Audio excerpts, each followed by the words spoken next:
do you want to preface this episode? Do you want to be included in the intro to tell people what just happened? I would love to.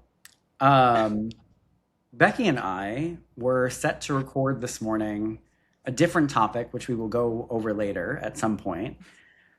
And then in my hour-long ranting to her, before we recorded about the state of retail, how I feel about my own career, how I feel about like where we are and what we find acceptable, Bekki did what she does best and pivoted last minute so that we could record this all for you. So enjoy this impromptu recording.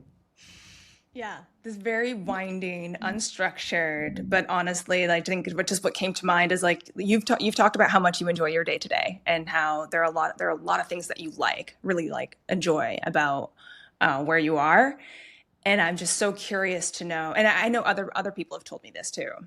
It's like, it's fine. I've been there for a long time. I know how to play the game. But now what? And I'm really curious to know what the source of their curiosity and their wandering eye or heart is, and also what companies can do, if anything, to notice and make some difference in making them happier and keeping them longer. I don't know if we got there, but it was fun talking. Yes, it was. I do not arbitrarily seek novelty. I'm pretty planful and mindful in how I do things. I have been with my husband for 18 years. My best friend and I have been inseparable since high school, 23 years ago. I'm not saying that as like a weird brag. I'm saying that because I do think that when people look at my resume, and I've heard this directly from a regional, a DM here and there, almost that I have a loyalty problem, or like, I just want something new, different problem. And I'm using those two relationships to just back up this idea, because it's like, well, that's not true. Like, as a human, that is not true about me. But again, those relationships have like evolved and changed, and there's differences, and there's communication, and there's openness. That is what I'm looking for in a business relationship, in a relationship with a brand. I want to be able to have those open lines, and if I want something different or a new set of problems, be able to communicate that. And maybe it's a store transfer, maybe it's mentoring, maybe it's something else, and those options aren't always available to you. There's no shortage of episodes that we have that touch on turnover or are directly about turnover. And I think we've touched on different reasons why people go. I want to talk about when there's no real reason. What's happening when things are kind of fine, status quo, but it feels like it's time for a change? And think about when you were restless. Why couldn't you move up in that company? Because I know you are a high-performing store manager. So were people not seeing your potential? Was there just not a position available? What do you think is going on? Wow. Well, first, let me address the restless thing. I think that part of the issue there, and I've, as a leader who's had very low turnover for the most part in most companies I've had, it's because I've allowed people to have very, very honest conversations with me about their restlessness. Like, what is making you restless? Like, because I'm this is where I turn into the Bekki of my store. Like, I'm a naturally curious person. I want to know, like, you know, there's been an energy shift with someone, and I'm like, what's happening? And a lot of times depending on the person and how well they know me, I have to convince them that it's safe to share what they really want to share. Because they're like, oh, I'm fine. I'm just, and then they like trail off, and you're like, no, like, let's get to it. What is happening? And then you find out that they're bored, or they feel like they have no purpose, or it's just not doing it for them anymore. Like, maybe they're in visual merchandising and they're doing it and they're like, it just all feels the same. It feels repetitive. I want to do something else, or I want to learn something else. So through those conversations, I've been able to like pivot pretty quickly. And, you know, one of my uh, previous employees at Old Navy, who is now a friend, Pam, and she listens to this. Shout out, Pam.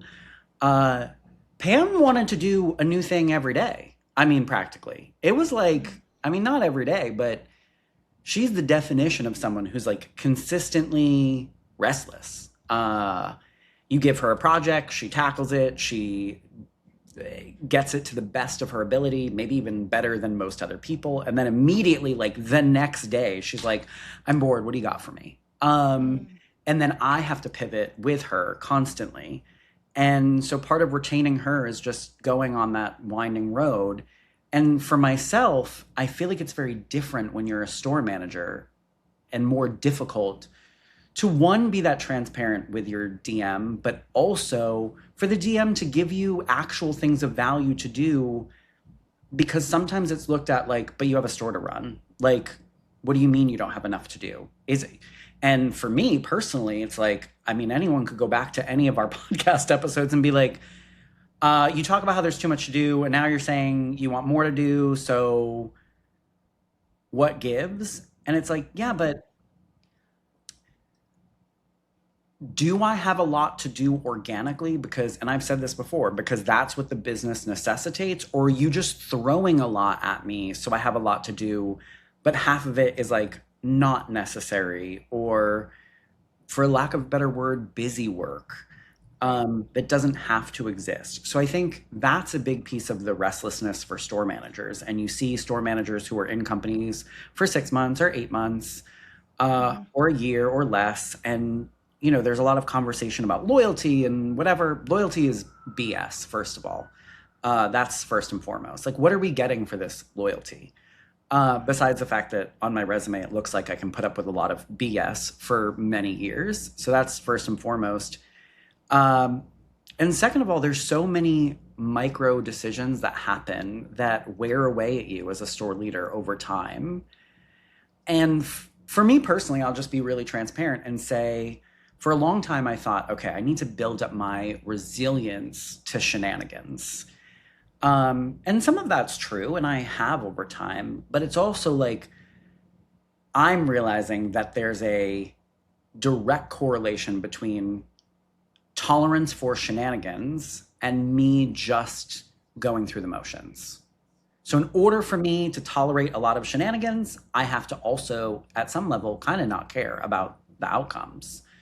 Because the care button is directly related to how much decisions of a company piss me off. Because if I care a lot and you make a lot of bad decisions, well, now I'm upset. Now I have questions. I have concerns. I want to fix it. I want to help. I want to do something. So it's like if I bring that all down and I'm like, okay, just it is what it is. Calm, cool, collected. Well, that also takes down the like, okay, well, I just don't care. Well, do whatever you want. And eventually that leads to, well, now I got to go. Because now I've pulled my care so far down because you've beaten it out of me. Now what? And then to your second part of that question, I think there are leaders that have, this is like you've put me in a hard place to answer this question because there's no way to answer it without sounding like disgruntled that I'm not like a DM or a higher level position. And I'm actually not in a lot of ways. I think there have been leaders that have seen potential in me or thought that I could do those things. I also think though that every level you move up in retail and probably a lot of other like professional roles requires you to remove a piece of your personality that it's probably clear to those who've managed me I'm never going to let go of. Because as people move up, they become a little bit more robotic, a little bit more tailored to fit. And no one could ever claim about me that I'm tailored to fit anything.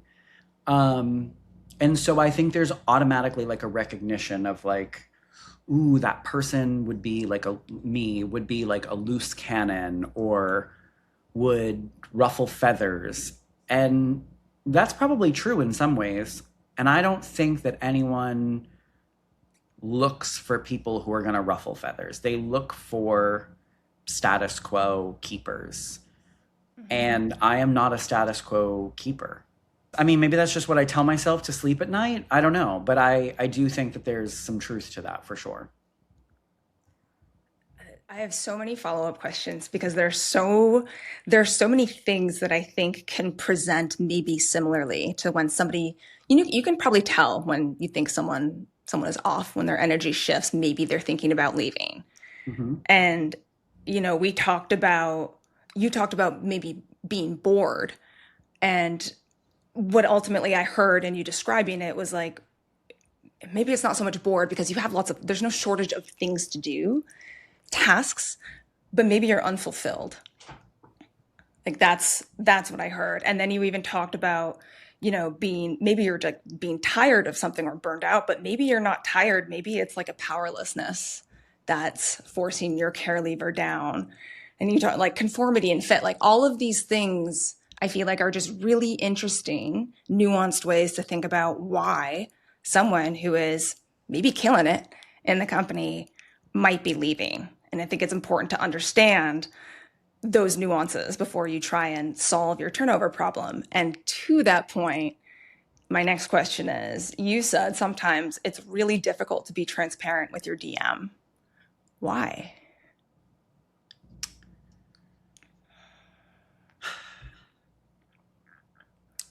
This is where it gets more personal and less, I can put a single answer on something. But for me, part of this is probably that I just, in general, feel the need to preface a lot of things, like feelings or thoughts, to like soften the edges. Mm-hmm. But I do think that when you are speaking to a DM and you want to be transparent and you want to critique something, you almost are expected to do the prefacing of like, well, I'm not going to leave. Or like, I love working here. I love what we do. I love what I do. But like you can't just go into it and say, this is bullshit. Because then it brings up a question of, is this store leader right for the role? Do they even like working here? I think there's a certain level of critique that you can provide, or not even critique, sometimes just neutral observations of what you've seen that make people question your commitment. And so you're stuck being like, do I voice the thing or do I swallow the thing? If I swallow the thing, I'll be rewarded for being a team player, or for just, I've actually had leaders when I'm swallowing all the things, and it's funny, that just reinforces the behavior, right? Where they go, thanks so much for just, doing it. Like a stupid task or something that like no one really agrees with. And if I get to a certain point in the company, I will just swallow it all and just do it. And I won't question it. You're getting no comments from the peanut gallery. And I've had leaders say, thanks for just doing it. Like, I know that no one wants to do it. Or, I've heard a bunch of leaders say, yada, yada. And I'm like, oh yeah, no problem. Realize though, for those listening, if you're managing anyone who's similar to me, that's probably like 3 steps before I'm ready to go. Yeah. Like, that's me already being like, yeah, no problem. Yeah, when I say yeah, no problem, I mean it. I'm not lying to you. It just means I'm already disengaged somewhat. Mm-hmm. And I think it's funny. I have an employee right now who, he's similar to me in a lot of ways and gives me a lot of, I'll say, grief about certain things. And it's funny because he said to me one day, thank you for not thinking I hate working here. Like, not thinking that I hate working here. And I was like, oh, I don't think you hate working here. And he goes, yeah, I've had a lot of leaders think I hate it because I am always saying something or unhappy with something or whatever. And he's just looking around and thinking, well, this doesn't make sense. Let's talk about it. And I'm the type of person like, yeah, let's talk about it. We might not get anywhere. It might not even be something I can change, but let's discuss. Let me hear you. It's actually through hearing him complain that I'm like, complain, that I'm more aware of like, oh, this is kind of the second he stops being like that and starts being just compliant on command is the day that I know he's going to leave soon. Right. That's how I will know personally. I'll be like, ooh, he's gonna go. Okay, interesting. Um, Mm-hmm. and I think sometimes for DMs or for maybe store managers, it's like, well, do I bring this up to the DM? Because they don't really have control over it. So like, then I'm just like bringing an issue that they can't control. So it's like, neither of us will be happy. I might as well just swallow it and move on. Because it's only a temporary fix when your DM agrees with you. Like that helps, right? When they're like, Yeah. yes, I feel similarly. Like it's shenanigans, it's bullshit, whatever word they use. And you're like, oh, yes, like I'm not crazy. I feel justified. And then like enough time goes by and you're like, wait a minute. But they're in the rooms with the other people that Right. have more power and they're not fixing it. So like, should I even be in this room? Because like if we agree, it's actually almost worse in some ways. Hmm. Yeah, all of that to say, I think being transparent with the DM is difficult because it also affects how people see you as a leader, because that's the other part of this, right? If I'm, and this is not me being, diminutive to anyone or their position, but if I'm a shipment person at a clothing store or a barista and I'm complaining about like, this machine doesn't work, it's affecting my ability to do my job. If I'm a shipment person and I'm like, hey, we don't have enough racks so I can do my job, those complaints are seen as like, this person just wants to do their job better. Mm-hmm. Not always, but most of the time, that's how it's seen, right? And then sometimes you try to fix the thing. But as a leader, when you start to complain about systems and operations, things that are not as clear cut as like buy new rack, fix machine, Right. that's when people are like, well, your job as a leader is to like make it work somehow. Um, so there's only a certain amount you can like be transparent before you're seen as like not a stable or secure or mature or professionally mature leader. Um, and when I was younger in my 20s, I definitely had that critique lobbed at me, which made me, tailor my voice to understand how it's going to be received. But even now, looking back on it, I'm kind of having a moment where I'm like, nah, 24-year-old Matt, he was actually right. Like, you were full of shit. Like, I may not Mm-hmm. have communicated correctly or like professionally, but like, I was not wrong. You just didn't want to have to address the thing. So it sounds like there are definitely signs for before a store manager leaves, but you can't bring them up, um, and nobody asks about them. I'm curious, this sounds like a slow burn type Mm. thing. Do you think it's actually the uncertainty itself that is so painful after a period of time? So, like, you learn how the company works, you learn what you do like and what you don't like, and you're not sure if or when it will ever get better, or if you'll get asked to take on a different role, or if anything will change. I'm going to use an analogy that I haven't used in a while, so I feel like I'm allowed now. It's been since somewhere mid season one. Sometimes being a retail manager feels like you're in a relationship with someone whose potential you see, uh, and they do change, but so slowly that it's almost not worth it. And then you Mm-hmm. reach a point where you're like, why am I in love with this person who isn't anything close to what I know they could be? And I can't be the reason they get there. I can't change another person, and in this case, a company. Like they have to want to change and faster than they're doing it. And at some point, it's the sunk cost fallacy. I think a lot of people stay because they're like, well, I've been here for 5 years and they promised us at that last store conference that they're going to work on the payroll model. And then, of course, that gets pushed out from their promised 12 months to now it's 18 months. And then by the time the new payroll model shows up, it's slightly better, but they've added 6 different operational tasks because maybe they've launched, I saw this a lot in the launching of like BOPIS and like omni-channel in general, ship from store, all of those things where payroll models were being like, oh, we're working on it. And then they were, and then it launched. And then they were like, but also now you have all these other things to do and they don't add to your payroll. So you're like, okay, so you just like screwed me, quite frankly, really slowly. Like, and not like, this is not how I want to, now I feel lied to. And so I think there's a lot of those like promises and they're always in the future. There's always like a distant thing. And and companies do such a good job for the most part. Wow, okay.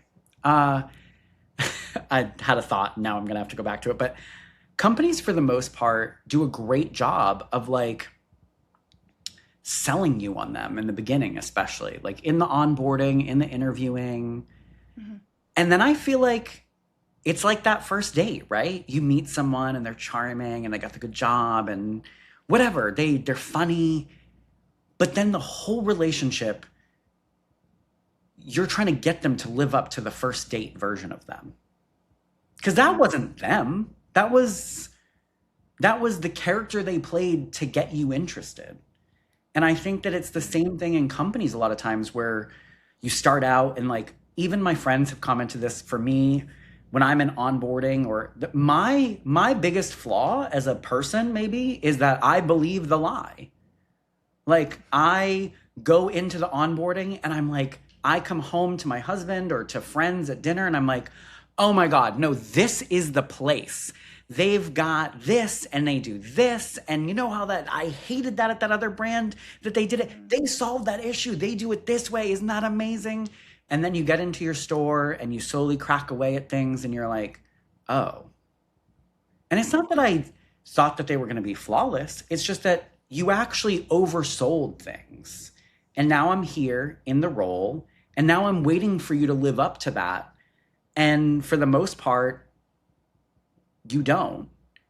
Which is why, and this was the aha I had where I paused, sometimes it's easier to go into a company that doesn't lie to you and just kind of, I don't want to say admits that no company is like, we're bad. But there are companies that are like, this job is hard and some people can't do it and it sucks kind of vibe. And sometimes those companies are easier to work for an extended period of time because you're like, they are very aware of their flaws and I see them and they have not promised me anything.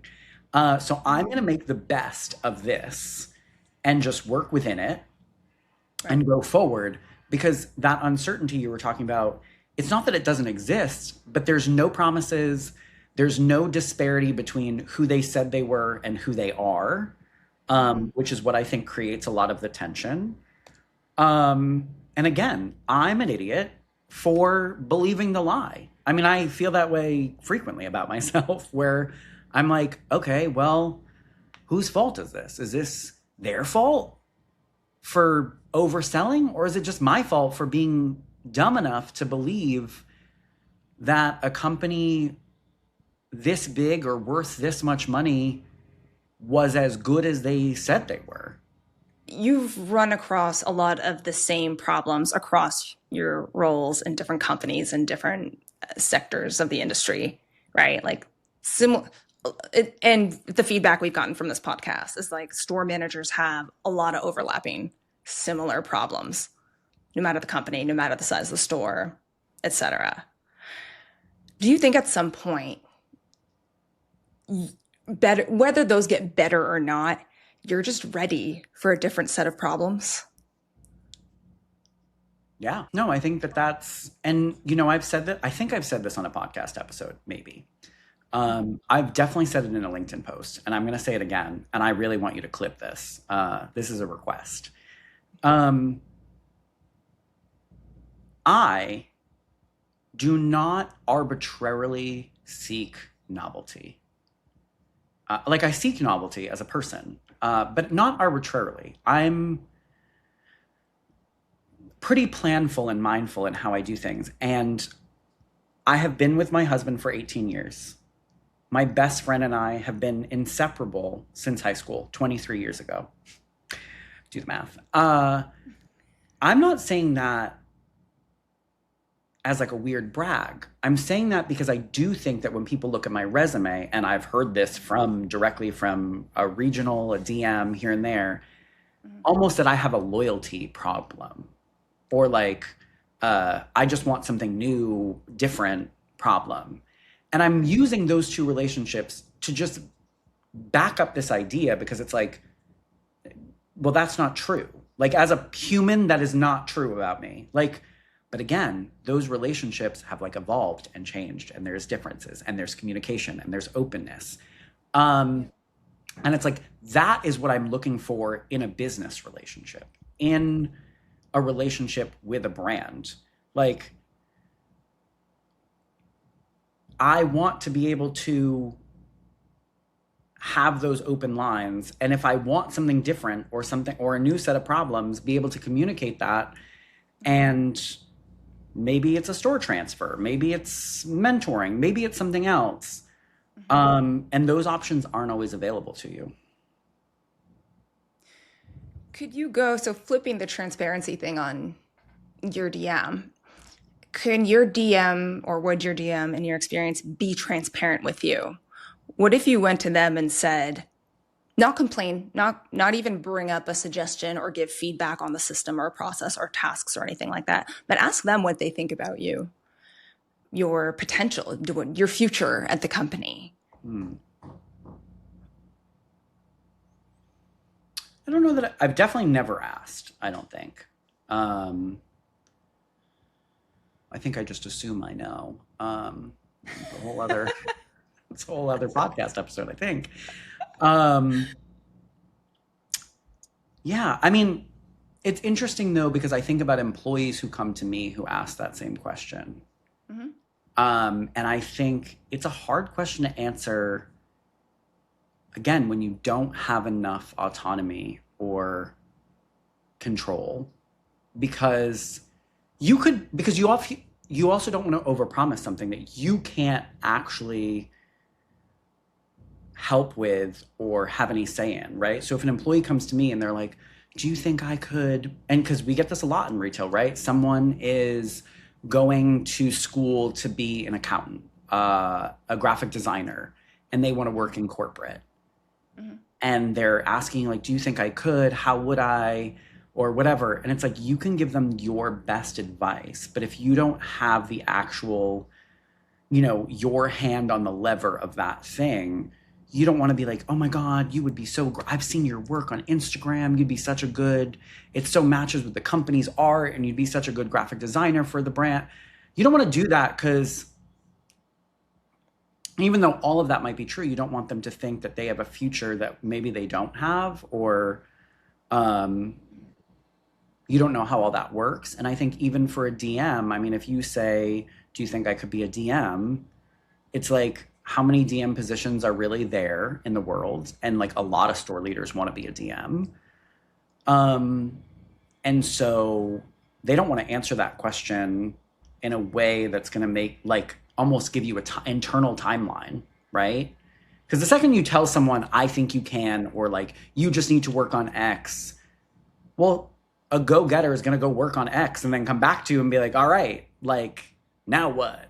And so I think there's a lot of issues there, because in a lot of brands, DMs don't have levers that they can pull themselves to say, give a store manager a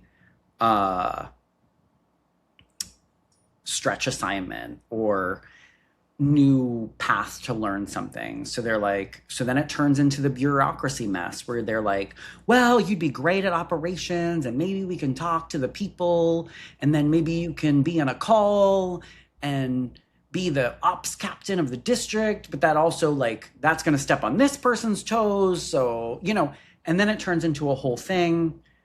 And then you're just left like, okay, cool, I guess I'll just continue the hustle then. Thanks for the feedback. Listening to you talk, because you've given us a lot of examples about how you offer stretch assignments or keep people engaged. You get them to know them personally, what their personal or professional goals are, and try to make their current role relevant or give them a growth opportunity that will help them reach that so they're interested. You just mentioned stretch assignments. You said DMs typically don't have the levers to pull to give you that same kind of attention or direction. I mean, it depends on the brand and what the brand's like structure is, really. I think in like a bigger company, it's much more possible just because there's so many things happening. Yeah. But it also comes down to a uh, resources issue sometimes, right? Like, what if that stretch assignment? Because no one wants a stretch assignment. Well, okay, that's not true. Some people are gluttons for punishment, but like, if you give someone a stretch assignment, but it's also just like more work or taking some of your work and not really giving them what they need, or they're now working 50 hours instead of 40, like that's not truly good for development. So, but in order to, at certain companies, in order for someone to take the stretch assignment, maybe that pulls them off the floor out of their store for 8 hours a week. Well, where's that 8 hours a week coming from? Does the DM have a discretionary payroll budget? Some DMs do, some DMs don't. I think a lot of DMs do and they pretend they don't. And they're not willing to give it up for those things. Or they, maybe they don't want to give it up to certain people, or they don't want to be unfair, whatever the case may be. It also becomes like a resource issue. And it's really funny that we're having this conversation because I also think, companies talk a lot about retention, obviously. It's like such a hot, like, this is how you do it. So companies talk a lot about retention. They also talk, though, about development and succession planning and like having the next like person on the bench ready to go. But again, and I hate to make everything about like dating or friendship, but I think that there's like a societal thing here at play that's all not related, but it's like the same thing happening where it's like, I think the same thing happens in interpersonal relationships where people are doing this thing in 2026. Like there's a loneliness epidemic. Everyone's alone. Everyone wants friends. Everyone wants a partner. And yet when you engage with people, and it's the same in companies, people are kind of looking at you like where they're like, well, you go first. You be vulnerable first, or you invest first and then I'll invest. But I'm not going to invest before you invest because no, I don't want to be hurt or I don't want to ever. And I think the same thing, this is such a wild analogy, but it's in my brain the same thing. Companies are doing the same thing where they're like, well, we don't want to really invest in you unless we know you're going to stay. Or like, we don't really want to invest this time and energy unless we know you're really going to succeed at the thing. But it's like, you can't know because you're not, it's like you don't want to waste resources on someone who might not stay or who might not be good for that role, which is actually just making it so that people don't stay or they aren't good at that role. And then round and round we go. And then everyone posts their little things on LinkedIn that they're like, I've hacked the system. This is how you do it. But no one's actually doing it. People are saying that they figured it out, but no one's actually applying the lesson. Like Brene Brown can give 8,000 speeches and Simon Sinek can give 8,000 speeches about vulnerability and teamwork and blah, blah, blah, blah, blah. But if no one's actually going into their workspace and actually changing their behavior, and not store managers, because if you give me one more leadership book, I'm going to throw it back at you and make the VP or the regional read it. That's where change needs to happen. And then we're going to start to see the shift move. And I think one of the things that also is happening is companies are like, well, people just want more money or they want these things and that's not in the budget. So like, if you want more money, you can't, like, I guess you're going to go then. It's almost like this. It's the same thing with payroll, right? Well, that's just not a conversation we can have. So we're not going to have it. And I think it's a really nice way for companies to escape accountability. because the real change isn't actually money or payroll. It's just like these structural shifts and organizational changes and behavioral changes that would require change from them or the system, within a company as a whole. And they're like, well, we're just not going to do all that. So take it or leave it. And then people leave, and then they're like, why did people leave it? Well, that's the option you gave. Take it or leave it. They chose to leave it. Yeah. Yeah, I'm so curious about these weeks, months, years, probably for some people where they're doing the job on paper. They're a solid employee, right? Your numbers are good. Nothing major, there's no major problems, but like suddenly you start to look elsewhere. Your eye starts to wander. And I'm just wondering how we can see those signals earlier and what opportunities there are to re-engage you. I mean, for lack of a more nuanced or precise term. And it's like we talk a lot about companies changing, right? Like systemic changes that, yes, would be slow, does not mean they're not worth talking about because they would be hard and slow. I think we will talk about them forever. But I also wonder for that person personally in that role right then, do they need the company to change to feel better, or can their situation in the company change to reignite interest?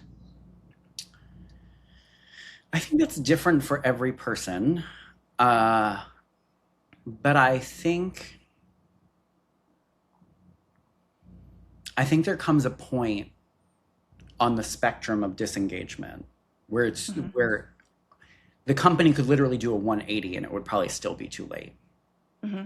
Which is where I think, though, that companies sometimes land with the take it or leave it thing. They're like, well, you're not happy with anything. So we could have never done enough. So good riddance, bye. You didn't appreciate what we had to offer here at ABC Corp.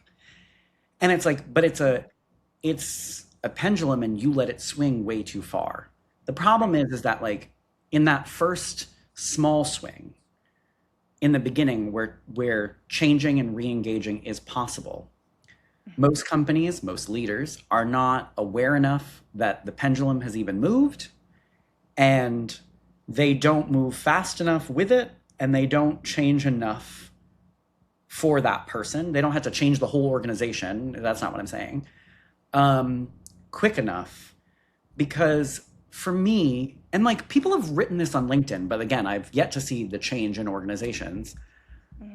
But it's like, if I come home at the end of a day and that final straw was reached, whatever that straw may be, and it's not always predictable. So that I think that's a losing game. Companies can't be like, okay, what's the final thing? Like you're never going to figure that out. It's different for everybody. It's different for every company. That's not the point. But what I'm saying is, if I come home because that final straw has been reached and I sit down at this Mac and I start editing my resume, like my fingers are to the keyboard and I'm now putting my current role and what I've accomplished and whatever. If I've reached that point, it would take, and I think that's true for most people. Once someone starts editing the resume, I almost don't think they're retainable at that point. I think they've disengaged too much because now you're competing with a fantasy.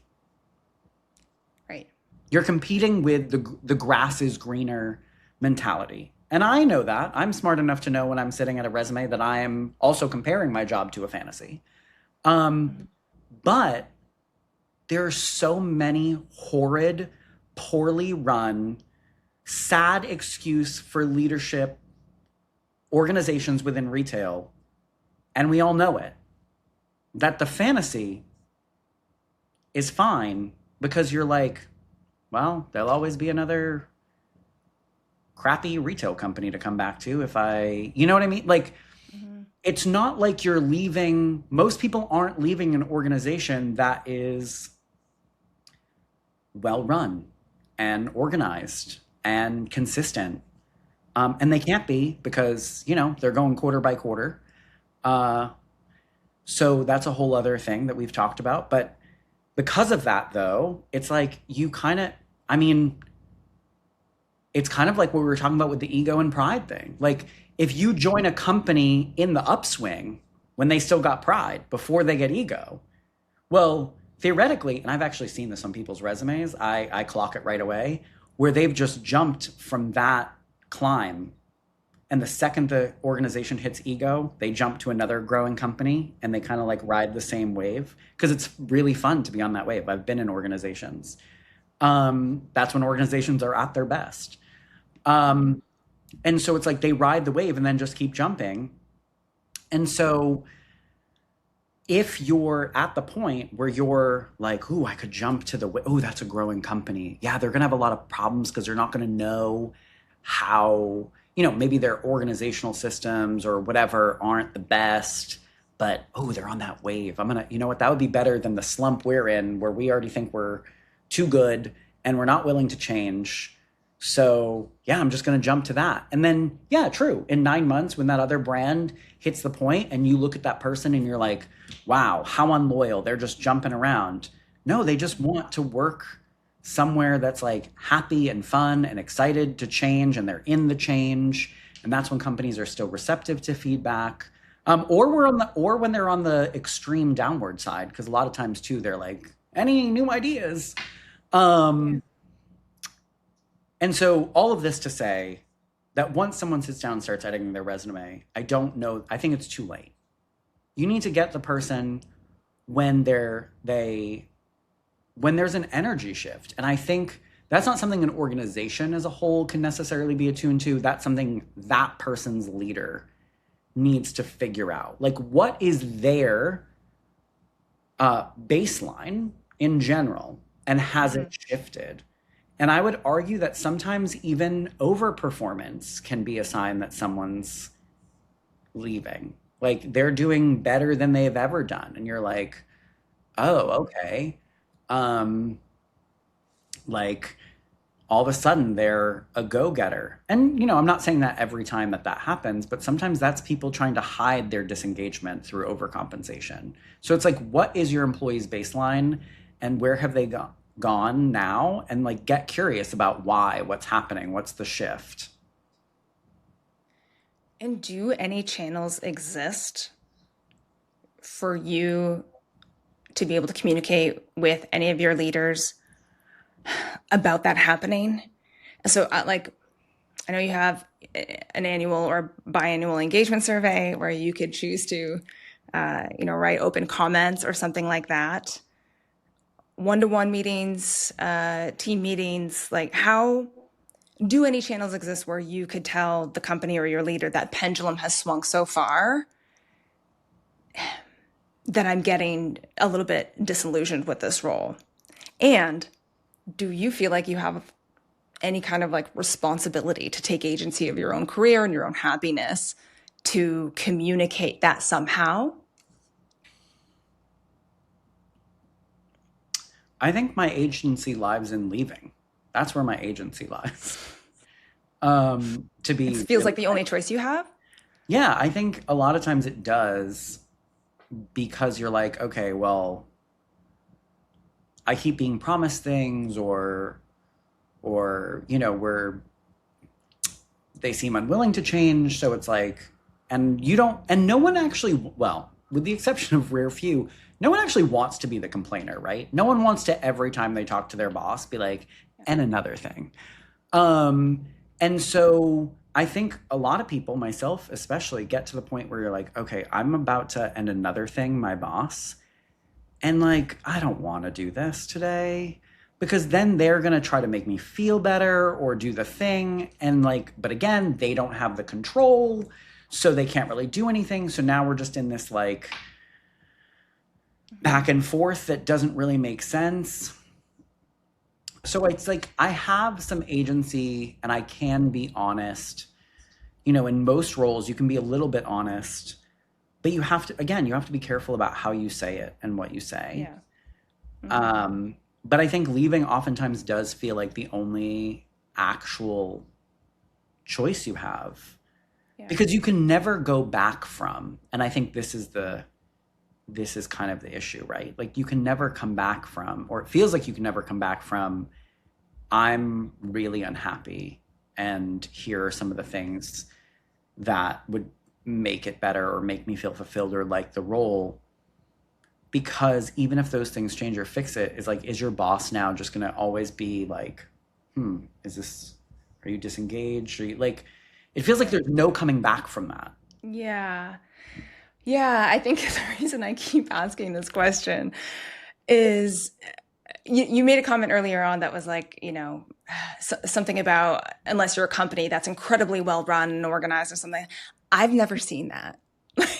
And I've never talked to anyone who's told me, yeah, my company is really organized and just ahead of the curve and really well run and just it's all predictable and I don't know that that's a thing. And I'm not giving, all the issues that we've talked about retail having. I'm not saying it's a pass because I think retail is its own level Mm-hmm. of that for sure. But at some point, isn't the goal to have better problems? We're never going to have no problems. Mm-hmm. But our goal in life is to just basically have, better, I guess, problems.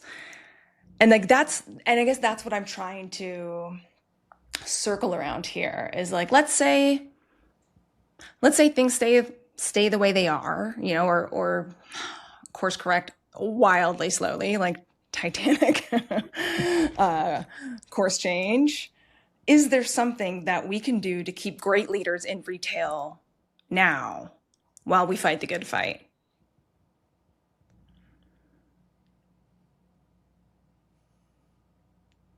And it's fine if there's not. I don't know. I think, again, I feel like this has been my answer for the last like 45 episodes at this point.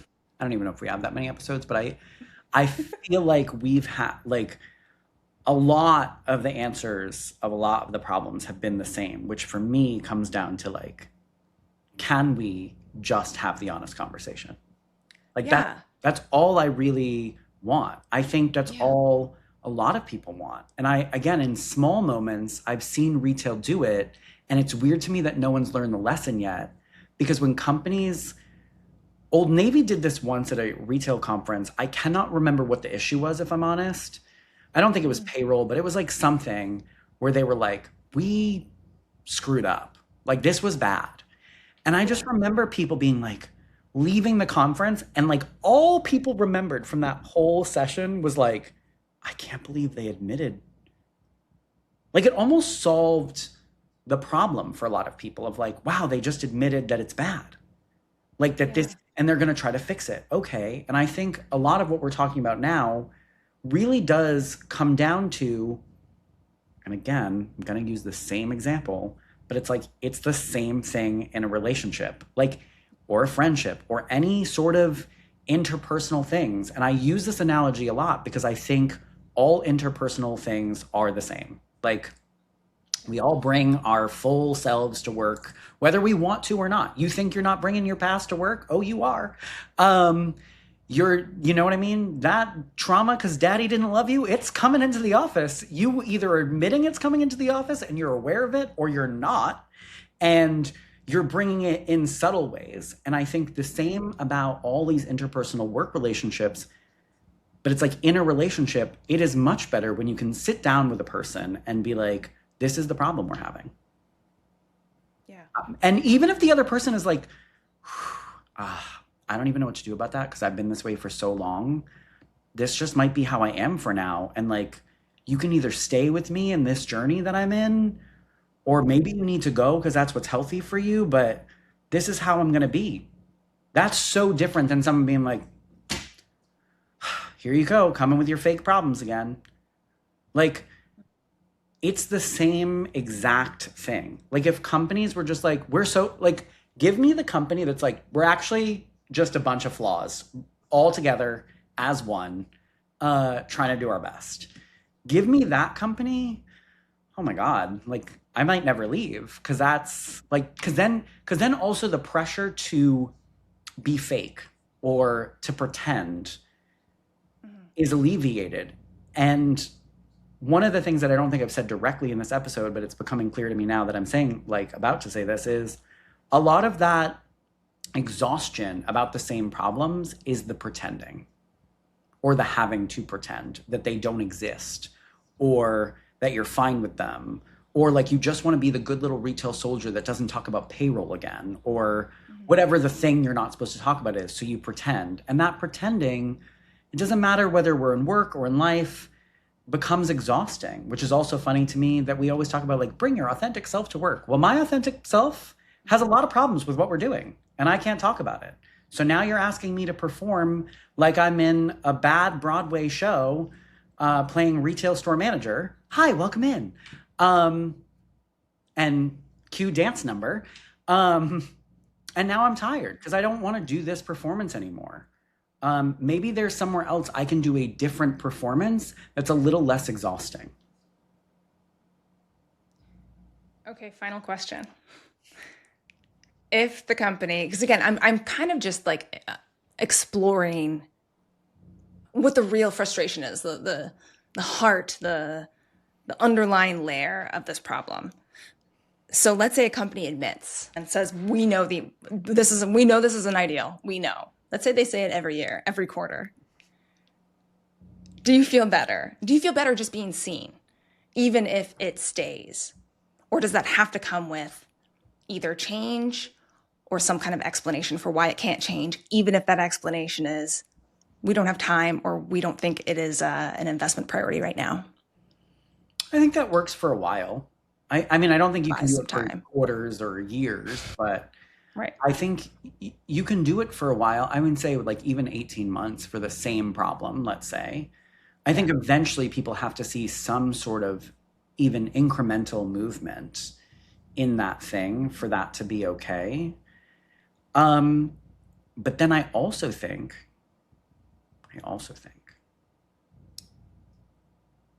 what if we just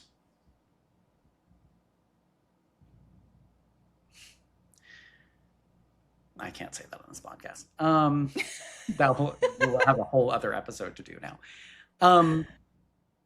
But I do think there is, because I don't want to give retailers an excuse, which is why I hesitated. Like, I do think there's a certain amount of like turnover that's like gonna happen, and we know that. We've just let it get to too much, and have to figure out a way to like rebalance the table a little bit. And so I think the honesty though is a big piece of it, because it feels like you're being gaslit in the worst way when you're like, oh, we have this problem, and then maybe they don't recognize it. But then also because some peers, for example, store managers who understand what's at stake and how they want to get ahead will also become a part of that, where they're like, it's really not that bad. Like, I know they cut payroll by like 20%, but like, did you see they invested in new like break room posters? And you're like, girl, why you be begging for scraps? Like, expect better for yourself. And I think that's where no one said it to me on LinkedIn yet. Feel free to come into my DMs. But it has happened in real life where peers, like I go to leave and they're like, you're not going to find anywhere better, or like this is as good as it gets, or whatever. And it's like, I don't think you get to determine that for me, quite frankly. And if I'll state this here now, if the rest of my life is me just jumping from retail store to retail store, and I work for every retail brand ever known to man, and I get to the end of my life, and all I know is like, I guess they were all bad, that will also bring me some level of peace, because I'll be like, okay, well, I guess this is just what it is. Well, I actually think that's an interesting place to leave it.